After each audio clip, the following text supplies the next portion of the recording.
Hi hello friends, എല്ലാവർക്കും അലീനയുടെയും മനുവിന്റെയും super വിശേഷത്തിലേക്ക് സ്വാഗതം. അതിന് മുമ്പ് നിങ്ങൾക്ക് ആർക്കെങ്കിലും ഞങ്ങളുടെ ചാനൽ ഇഷ്ടപ്പെട്ടെങ്കിൽ സബ്സ്ക്രൈബ് ചെയ്യുക, ലൈക്ക് ചെയ്യുക, കമന്റ് ചെയ്യുക. പുതിയ പുതിയ വിശേഷങ്ങളൊക്കെ ആയിട്ട് എല്ലാ ദിവസവും എത്തുന്നതായിരിക്കും. അപ്പോൾ ഈ നമ്മുടെ പുതിയ ചാനലിലൂടെ നമ്മൾ പറയാൻ പോകുന്നത് അലീനയുടെയും മനുവിന്റെയും അതുപോലെ സുധീഷിന്റെയും നിധിയുടെയും കഥയുമായിട്ടാണ് എത്തുന്നത്. അപ്പോൾ നിങ്ങളുടെ വലിയ സപ്പോർട്ട് നമ്മൾ പ്രതീക്ഷിക്കുകയാണ്. അപ്പോൾ നാളത്തെ അലീനയുടെയും മനുവിന്റെയും കഥയിലേക്ക് വരുമ്പോൾ വളരെ സന്തോഷകരമാകുന്ന ഒരു വാർത്തയാണ് നമ്മൾ കാണാൻ പോകുന്നത്.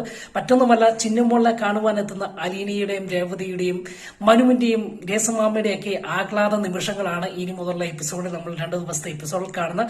അങ്ങനെ ചിന്നുമോളിനെ കണ്ടതേ അലീനയും രേവതിക്കുട്ടിയും ഓടിച്ചെന്ന് വാരിപ്പൊണ്ടുകയും അവര് കുറച്ച് അധിക സമയം ചിന്നുമോളോടൊപ്പം ആ ആശ്രമത്തിൽ അല്ലെങ്കിൽ ആ അനാഥാലയത്തിൽ ചെലവിടുന്ന ചില നിമിഷങ്ങളൊക്കെ ഉണ്ട്. ഇത് കണ്ട് അലീനയുടെയും രേവതിക്കുട്ടിയുടെയും ചിന്നുമോളുടെയും സ്നേഹപ്രകടനങ്ങൾ കണ്ട് അല്പം കണ്ണു നിറയുന്ന നമ്മുടെ മനുവിനെയും അതുപോലെ ഗ്രേസിമാമനെയൊക്കെ നാളത്തെ എപ്പിസോഡിൽ കാണുന്നുണ്ട് കേട്ടോ.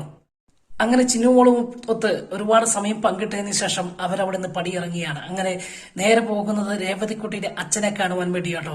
അപ്പം ഈ യാത്രയിൽ രേവതിക്കുട്ടിക്ക് വലിയൊരു ആഗ്രഹമാണ്, അല്ലെങ്കിൽ വലിയൊരു മനസ്സിനൊത്ത് വലിയൊരു വെപ്രാളമുണ്ട്. കാരണം തന്റെ അച്ഛനെ ഒന്ന് മുഖത്തോട് മുഖം കാണുവാനും കുറച്ചു നേരം സംസാരിക്കാനും ആഗ്രഹമുണ്ട്. പക്ഷേങ്കിൽ അത് മനസ്സിൽ ഒതുക്കി വെക്കുന്ന രേവതിക്കുട്ടിയാണ് കാണുന്നത്. കാരണം തന്നെ ഇത്രയും നാള് തന്റെ സ്വന്തം മോളെ പോലെ കണ്ട ഗ്രേസ് മാമയ്ക്കും മാമച്ചായനും അത് സങ്കടമാകും, തന്നെ അവർക്ക് നഷ്ടമാകുമോ എന്ന് അവർ ചിന്തിക്കുമെന്നൊരു ഉൾഭയം നമ്മുടെ രേവതിക്കുട്ടിക്കുണ്ട്. അതുകൊണ്ട് തന്നെ തന്റെ അച്ഛനെ കാണുവാനുള്ള ആഗ്രഹം, ആ സന്തോഷം പ്രകടമാക്കാതെ ഉള്ളിലൊതുക്കി പോകുന്ന രേവതിക്കുട്ടിയെ കാണുന്നത്. അങ്ങനെ രേവതിക്കുട്ടിയും അലീനയും മനുവും ഗ്രേസിമാമയും തന്റെ അച്ഛന്റെ അടുക്കൽ വീട്ടിലേക്ക് ചെല്ലുകയാട്ടോ. അവിടെ ചെല്ലുന്നത് തന്നെ വഴി തടയുന്ന ഒരു പറ്റം ആൾക്കാരെ കാണാം. കാരണം അങ്ങനെ അവിടെ ചെല്ലുമ്പോൾ അവരെ വഴി തടഞ്ഞത് മറ്റാരുമല്ല, രേവതിക്കുട്ടിയുടെ അച്ഛന്റെ 2ാമത്തെ ഭാര്യ.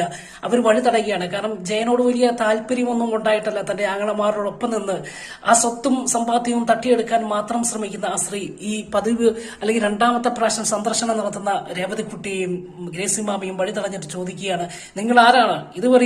ഞങ്ങൾ ഇതുവരെയും ഇങ്ങനെ ഒരു സന്ദർശനം ഞങ്ങൾ കണ്ടിട്ടില്ല. കാരണം ഞാൻ 16 വർഷമായി അദ്ദേഹത്തെ വിവാഹം കഴിച്ചിട്ട് ഇതിനിടയിൽ ഇങ്ങനെയൊരു പതിവ് സന്ദർശനവും ഒരു അന്വേഷണവും ഇതുവരെയും വന്നിട്ടില്ല. നിങ്ങളുടെ ഉദ്ദേശം എന്താണ് എന്നൊക്കെ ചോദിച്ച് വളരെ രൂക്ഷമാകുന്ന രീതിയിൽ ഗ്രേസിമാമേനെയും രേവതിക്കുട്ടിയെയും ചോദ്യം ചെയ്യുമ്പോൾ നമ്മുടെ രേവതിക്കുട്ടിയുടെ മുത്തച്ഛൻ ഇറങ്ങി വരികയും ആ സ്ത്രീയെ വഴക്ക് പറയുകയും ചെയ്യുന്ന ഒരു ഭാഗമുണ്ട്. ഞാൻ പറഞ്ഞിട്ട് വന്നതാണ്, അവരെ വഴി തടയുവാനോ അവരെ ചോദ്യം ചെയ്യാനോ നിനക്കെന്താണ് അധികാരമെന്ന് ചോദിച്ച് തന്റെ മരുമോളെ വഴക്ക് പറയുകയും അതിനുശേഷം രേവതിക്കുട്ടിയും ഗ്രേസിമാമയുമായിട്ട് അകത്തേക്ക് തന്നെ രേവതിക്കുട്ടിയുടെ അച്ഛന്റെ അടുക്കിലേക്ക് പോവുകയും ചെയ്യുന്ന ഒരു ഭാഗമൊക്കെ ഉണ്ട് കേട്ടോ.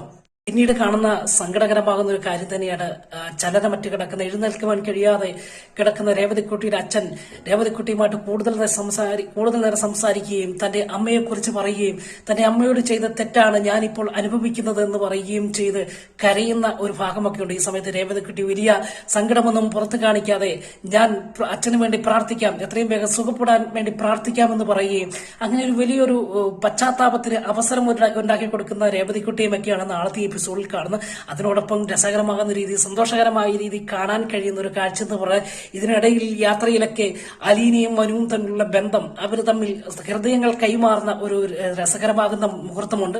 അവരുടെ ഇടയിൽ ഹൃദയങ്ങൾ പരസ്പരം കൈമാറുകയും പരസ്പര സ്നേഹങ്ങൾ തുറന്നു പറയുകയും അങ്ങനെ അലീനയ്ക്ക് ആരൊക്കെയോ ആയ എന്നൊരു തോന്നൽ അലീനയ്ക്കുണ്ടാകുകയും മനുവിന് ഒരു ജീവിത പങ്കാളി കണ്ടെത്തി എന്നൊരു തോന്നൽ ഉണ്ടാകുകയും ചെയ്യുന്ന ഒരു പ്രണയത്തിന്റെ നിമിഷങ്ങളായിരിക്കും ഇനി ഈ കഥയിൽ നമ്മൾ കാണാൻ പോകുന്നത്. അപ്പോൾ നിങ്ങളുടെ ചാനൽ ഇഷ്ടപ്പെട്ടെങ്കിൽ തീർച്ചയായിട്ടും സബ്സ്ക്രൈബ് ചെയ്യണം. എല്ലാ ദിവസവും കഥയുമായിട്ട് എത്തുന്നതായിരിക്കും. വീണ്ടും കാണാൻ വരെ എല്ലാവർക്കും ഗുഡ് ബൈ.